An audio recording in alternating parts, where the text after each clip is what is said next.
Guys, deluded Guna. Now, I mean, wingers swap flanks. So why don't fullbacks? I know it sounds crazy on the surface of it. When I first said this to myself, I thought, how can you be so stupid, deluded Guna? You can't.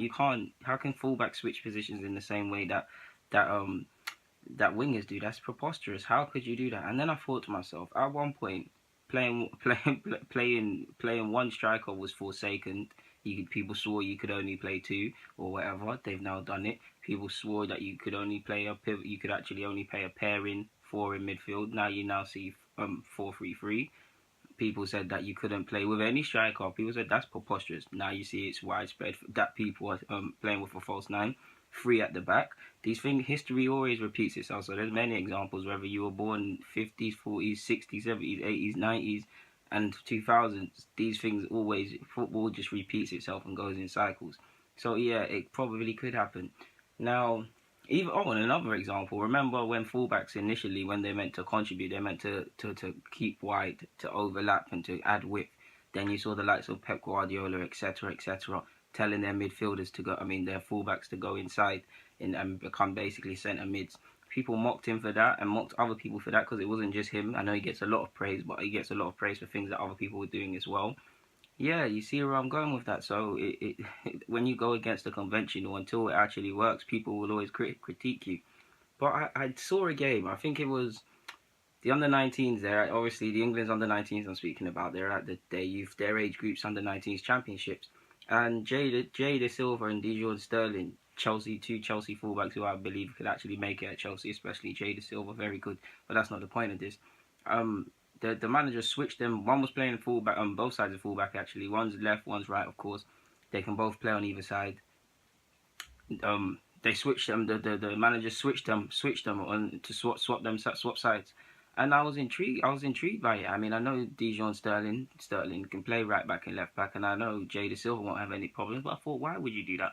And then I thought about it. In that particular game, they weren't really having joy down the flanks. All the joys were coming from inside. Now, if you think about it, what I said at the beginning, Pep Guardiola tells his fullbacks to come inside. So that would be one way of going about the problem. Because they were having more, again, if you lost my point, they were having more attacking opportunities through going through the middle, staying compact and going through the middle. So Pep's way would work.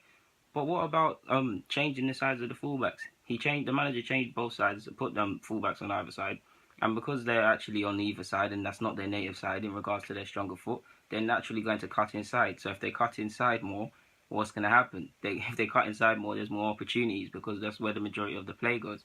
And I thought, why isn't that widespread? Now, I've seen it. It's not just him. I've seen that. I've been actually trying to make this for a while. I saw it last season. I actually saw, who is it? I actually think it was Barcelona, although not officially. I think Sergio Roberto and whoever was playing left back swapped. I don't think they were told to do it or anything, but I counted about 5 minutes where they did it. And there's been some other examples. But I don't see it as on a widespread basis. I mean, we know how the game is. Fullbacks are essentially wingers, the likes of Dani Alves.